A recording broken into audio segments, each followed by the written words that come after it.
Today we are local and vocal on evolving democracy. Hi, I'm Joni. I'm here with my good friend Christy, and we are talking about how all politics is local. I'm sure you've heard that phrase. And there's so many components to that all politics is local because the local area is where we live. It's what we care about. It's also what we know best. What do you think, Christy? Well, that's well said. I mean, we are in a particular place and we are part of this, I don't know, milieu, this environment of how things are here. And for a lot of us, I mean, certainly for myself, I can speak for myself. I felt it was imperative to vote in presidential elections. And when it would come to local elections, I was kind of like, I don't know these people. I feel like I'm sort of just guessing about who to vote for. Justice of the Peace in Vermont, there'd be like 18 people. What are you gonna do? Pick them based on how their names sound? I mean, it was overwhelming. But that is where these people have a direct impact on us. And we are well served to find out more about what they're up to and what they're doing and what they're interested in and how they're going to impact us because it is going to impact us choosing people that are local versus just the president. Yeah, and one of the the organizations that I've supported in the past is called Vote Forward, where they have people adopt voters and send letters with a specific, not telling someone how to vote, but saying why you vote and what are the issues that you care about. And with Vote Forward, they have research that they do. And what they found is that the letters in the last cycle were not as effective. And where they were effective were in the local races where people don't Mhm. tend to turn out and vote. And so now they're changing their models so that uh, those kind of races are some of the things that they support because they do matter to us. The sheriff in your county matters. It matters. But we don't tend to focus on that. We don't tend to know about the people as much. And speaking for me, when I live in a Democratic county, and so the primary tends to be where you really have to pay attention to make sure that the people you want get through.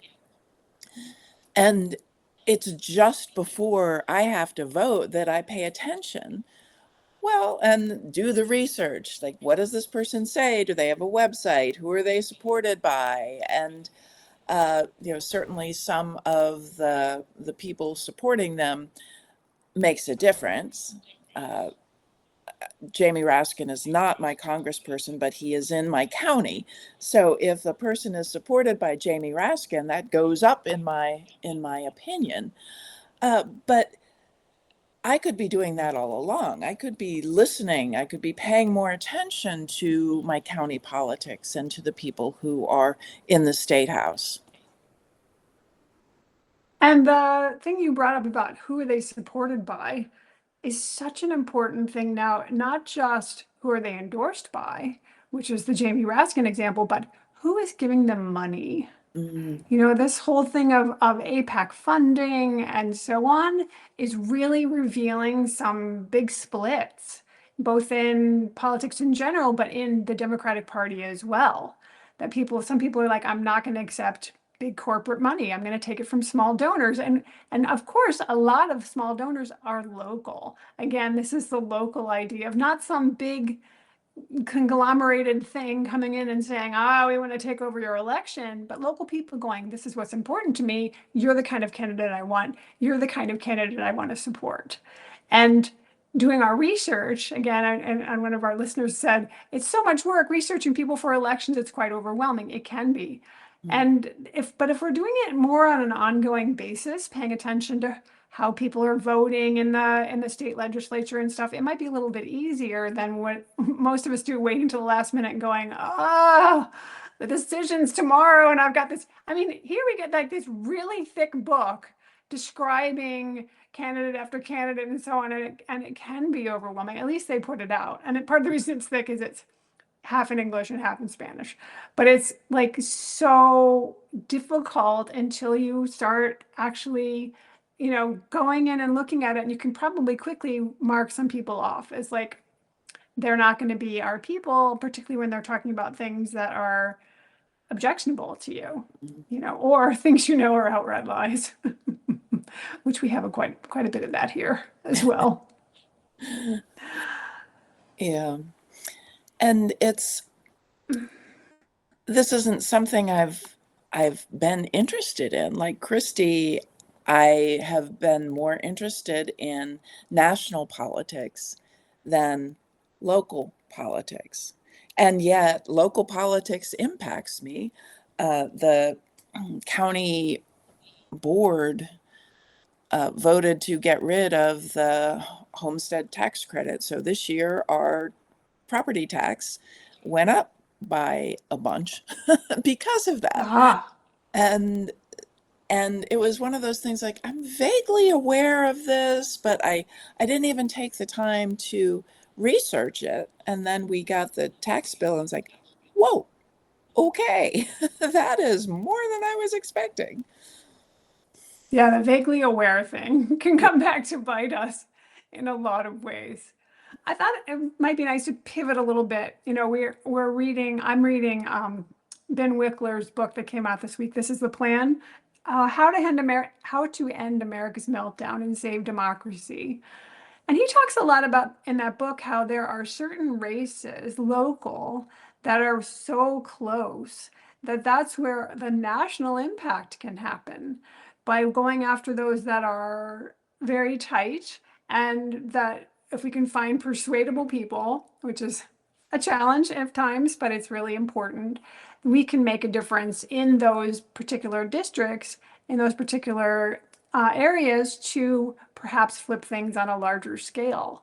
And so that again speaks to the local bit. Like, not everyone's local primary or local general election is going to be super important, but there are places where it is going to be super important. So if we throw our weight behind that local thing, particularly if it's ours, like in my district, it was not considered that close.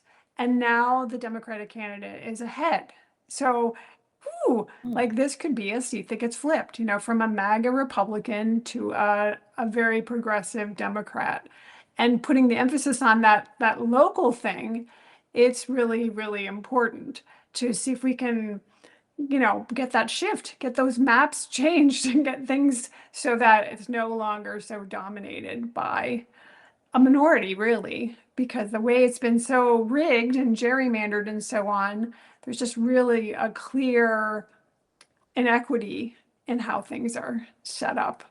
We got lots of comments today. They're Yeah. flowing in like crazy. How exciting.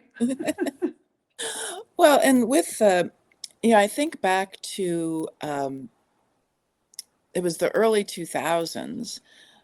From what I understand, the Democratic National Committee made a choice. There was this proposal that they were going to do all 50 states, that they weren't going to give up on any states, and that got voted down. And so it became more a strategy of, well, is this a winnable race? And that's where they put their money. And that is one of the things that led to giving up on rural Americans, that it's all red all the time. Not that the people are all red, but because the system is rigged, that it tends to be Republican. But that's changing because people in those communities are coming together and speaking out and having activists come to their communities and saying, yes, you can have a voice. Yes, let's do this. Yes, let's find a way to move forward so that your issues get addressed. And there's a quote that just came through in the chat that I love, a great motto: blue, no matter who. That's kind of where we are right now. Of any Democrat is going to be better than the current Republican. I mean, and the fact of the matter is both Democrats and Republicans have moved so far to the right that what used to be central is no longer central. It's moved off to the side. And these ideas that what's being proposed, that the idea that they're radical, no, no, no. This was, and Heather Cox Richardson talks about this. This was like the stuff that Eisenhower was talking about in the 50s. Like, this is not, I don't know, some crazy, and the whole communist thing, like some crazy out there sort of proposition. No, this is like right in the main area where most people are like, yeah, I would kind of like that. And so I think this idea of being vocal about it, if you can speak up, or you certainly can support people who are speaking up, is really important. And then, as we've been talking about, the local piece of what's local action that you can take, whether it's going out and registering voters, whether it's talking to your neighbors. My husband had a conversation with our landscaper yesterday, totally a low information voter. He had no idea of so many things. He'd never heard of gerrymandering. He had no idea some of the shenanigans that Trump was up to. Oops, I said he shall not be named. Um, and so then the guy, I mean, they had a long conversation, which is a little crazy out in the Arizona sun. I'm like, what are you doing out there? Figured it must be political. Whether he was persuaded or not, I don't know, but it's the first time he's been exposed to some of these concepts. So if he at least thinks twice before he votes, that can make a difference. And who knows? Again, that's the thing of like, we don't know the outcome, but he had a local conversation with someone who knows him. He's been our landscaper for, I don't know, 3 years or something. So they already have a relationship, and having a conversation with someone like that is a really good opening. That might be someone that can be influenced, persuaded, perhaps to make a vote, in a different way. Yeah, and we've talked before about planting a seed. So he may have planted a seed, and it's not up to him whether the seed take roots and grows, but it could very well. Could very well. It just sow a seed of doubt. Sow a seed of, is this the am what I hearing is what I'm hearing correct? And is there more to the story? And we know this guy's a busy guy, and he works hard, and he's out there every day doing his stuff. So he'll probably continue to be low information. He may not get the curiosity spark, but he might start listening differently if he hears something on the radio, or he hears another one of his clients say something. It might start to get the machine moving. And maybe he's a non-voter. Don't know. I mean, I want him to be a non-voter if he supports MAGA, but I want him to be a voter if he supports us. But, as we know, when there's better turnout, when there's higher turnout, it usually is Democratic, which is why it's so important for us to get as many people to vote as possible. And some of that would be addressing the fact people can feel like, my vote doesn't matter. There's no way that I can nothing I do is going to make any difference. Or they're just generally a non-voter and feel like the system is rigged, and I don't want anybody. Ben Whitler talks about this in his book. He tried to persuade his hairstylist to vote, and she's like, I don't vote. I just don't vote. And he said, well, if you did vote, what would be an issue that you cared about? And she said abortion. She didn't use that. She said, I care about autonomy, authority over my own body. But she was a non-voter. At the end, he could not persuade her to go vote and do something about it. It was simply her stating, I have this preference, but I'm not a voter. She had a strong identity as a non-voting person. And we can evolve from non-voters to voters, just like we can evolve from non-protesters to protesters. A perfect example, there's so many ways in which we can become different, have more of a say, feel more empowered.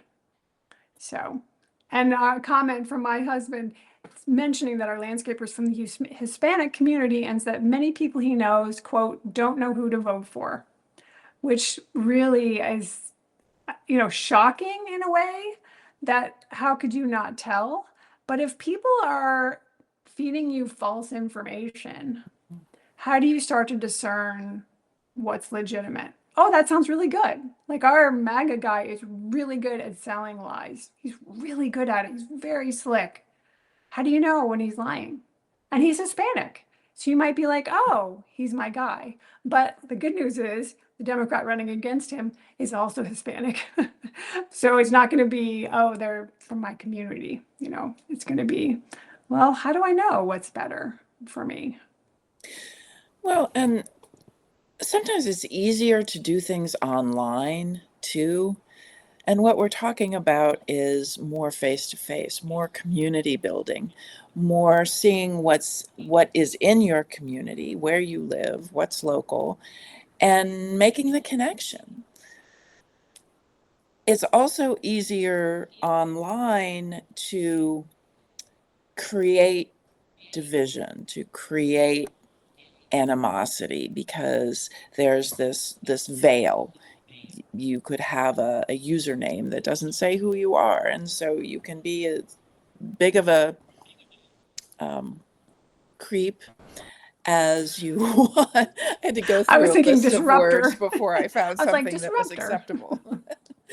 uh, but face to Oh, face, people still probably have some modicum of how we interact with others, and not to say things that are just inflammatory. Although that's probably changing a bit too over the past 10 years of He Who Shall Not Be Named modeling something very different. and this brings me around to a statement that was in our comments earlier. I happened upon an interview with Donovan McKinney in Michigan 13. He's running for Michigan 13, with Jess Craven. There was an interview, and this man, I mean, he is solid, and he's someone that grew up sometimes not having a place to live. His brother, his mother, his grandmother. He's and he went to University of Michigan, and it's really interesting, his story. And he's raised like $1 million, but they are trying to defeat him in the primary, and they've got $30 million because he's not the incumbent. They want the incumbent to come and be the winner, but the incumbents got the crypto support, APAC, all the things we're trying to get rid of. So again, I'm hoping the local people of Detroit go, oh, we don't want this guy we've had who's not supporting us. We want this guy who really is desiring to be of service. I mean, he was really clear that one of his main through lines as a human was to be of service. And so he wants to continue to do that in this new role. He's been in the state Senate for 4 months. So I think something local too, like, because a lot of that big money is probably going to nasty ads because they're doing all kinds of negative ads against him. And so being local when you're person to person and you're having the conversation with someone around what do you really, really want? And are able to say from a heart place, this is what's really important to me. These are my values, and this person aligns with my values versus this person who does not, can be so much more persuasive than some ad that's like, we hate this guy. Like, Yeah. okay, you hate him because he threatens you, because he threatens that domination that you've gotten so accustomed to. So it's that local connection is certainly part of bringing this back into balance. I mean, that 30 million bucks in a primary, like think of where that $30 million could go towards SNAP benefits, for example. It's gotten kind of crazy. It really has. Well, that reminds me of my Maryland primary for my congressional seat, and the Maryland primary was in June, and we had the former incumbent who resigned to try and run for the Senate in Maryland and lost, against the current incumbent. And at first it was okay, but then it got, mostly from the former incumbent side, kind of nasty. He's a millionaire, so he was putting a lot of money into the race. We had, I don't know how many people come to the door, maybe half dozen, who were going door to door to talk about these two people. The one person that really struck out was a young woman who was supporting the current incumbent who won, who my husband and I were also supporting the current incumbent. But when we asked, why are you supporting her? This young woman teared up and she talked Oh, about why it mattered to her. I love And that. it was real, it was raw, and it was genuine. You could tell. And with some of the other people, it felt like it was a script that they had. Probably do have a script, They actually. probably did. I mean, yeah, he was the former incumbent had a lot of money. I'm wondering if these were all actual volunteers, but and it was just so disappointing to me because we liked the former incumbent when he was there, and then he left, and then it was just a mess. But he got soundly defeated, which I I think he kind of deserved. It's interesting you bring up the door to door because that's the chapter I was reading in Ben Wickler this morning. And there are times when going to, I mean, that is a bridge I have not yet crossed. I mean, I've done protesting, I've done a single phone bank. Going door to door to me feels really hard. And I'm going to say this is a fear-based thing. Here in Arizona, lots of guns, open carry state. Not sure I want to be knocking on doors. Maybe if I knew for sure they were Democrats, maybe. But anyway, what was my point? Oh, how sometimes it can be like the final thing that pushes things over. Like it's not going to make a landslide out of something that's close, but it can be that little bit of extra momentum that a candidate needs in order to get to where they want to be. But if people went around sharing their hearts, and we talk here a lot about heart-centered things, we talk a lot here about love, but that moment when that young woman teared up, that's like, oh, this is why this is important. Yeah. This isn't just some conversation about how our economy is doing. This is what's important to us. This is what moves us. This is what, as humans, we deeply care about.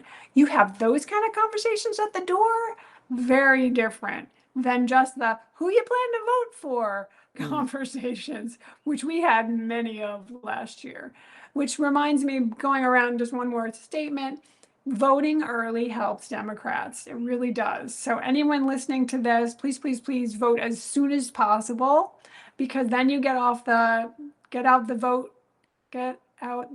rolls, GOTV, and they're no longer going to be saying, "Hey, who are you voting for?" because you've already voted. And so that's hugely helpful because then they can move on to someone else who may not have already decided who they're voting for. That's interesting. I didn't know that. It's really important actually to get it like this, like the minute you get it, pretty much turn it around as soon as you can so that you're off the rolls and they can go on and pursue other people. Then another tangent, if unless you have something. No, no, go ahead. So one of the other things that's in my mind this week is community supported agriculture. That's another action you can take locally. The whole thing with the cyclosporo parasite being linked to Taylor Farms. Taylor Farms being a strongly Republican oriented company and CEO and such, even if they weren't putting out produce that has parasites on it, I'm now like, oh, I no longer want to buy their stuff. And we were in Vermont, we had community supported agriculture. We were with two different places. Pete's Greens was one of them, and then there was another one. And then in New York, we did the same thing. And the idea is you buy a share and you go to a certain location and you pick up your food for the week or every other week or however that works. So it's going to be local produce. This week, I tried Arizona Farm Box, and one of our viewers does the California Farm Box. She sort of inspired me. I was like, what can I do locally to support local people instead of these mega billionaire type Mm. people and also get local produce and help people locally. It wasn't perfect. I mean, there were some things about it. Some of the veggies were not great, but they did give me a discount for the next order because I complained about it. But it's really nice to have something where I felt like I was making a difference. It's Claudia, this one of our viewers mentioned She got her first box yesterday. She was pleased. So she and I both started this week. I encouraged her to do so. And she said, finally, I had a salad. Like, right, we can't necessarily trust what's in the grocery store, but this is more likely because it comes locally. Mhm. So how cool that we can do these little things that don't have. I mean, we are saying we want to go vocal, but this is one way to use your voice again with your wallet.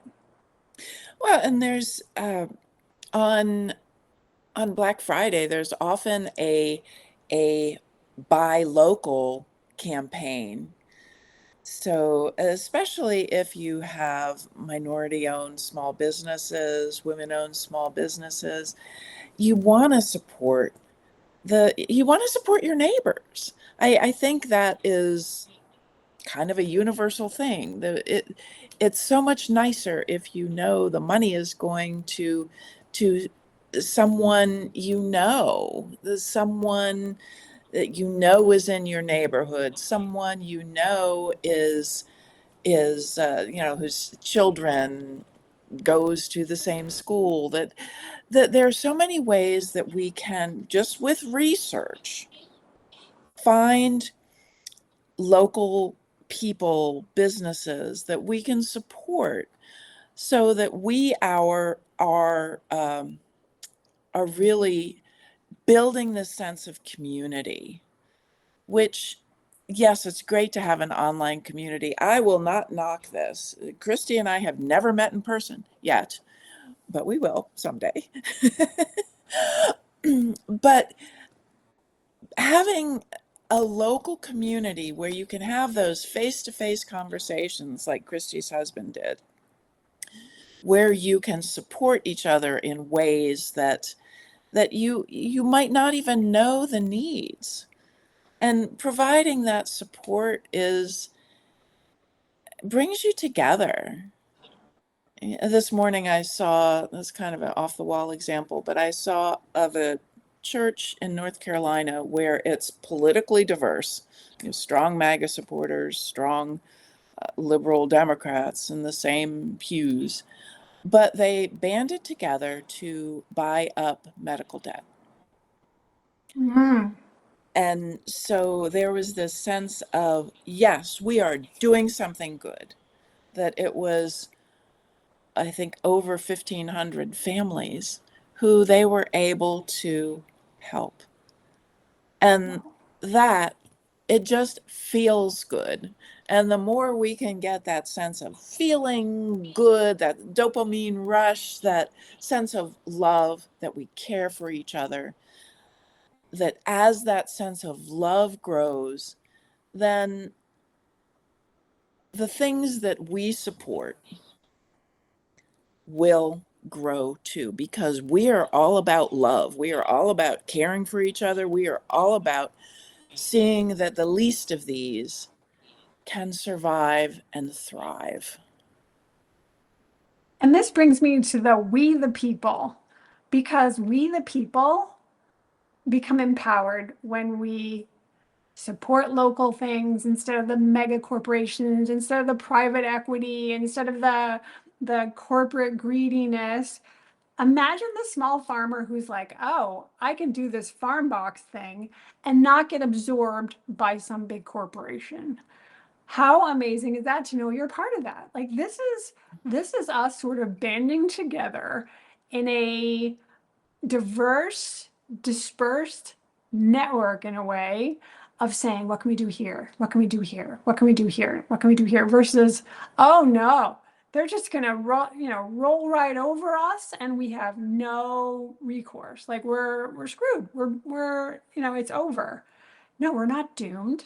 We have so much power at our fingertips, but I think sometimes we forget that we have this huge ability to influence at a micro scale that can then grow to something bigger, which is super inspiring to me. Like, how can we expand this, we the people, to continue to advocate for what we want instead of being taken down by the machine, if you will, of things that really don't serve us? And so this week we can ask you, and I will take it on as well, to look local. who can you support locally? Businesses, farmers, and politicians. How can you get And involved in your local politicians. community? A great ask for the week. I love it. Alrighty. On that note, let's put love into action together. Together. Thank you. Thanks Bye. for coming.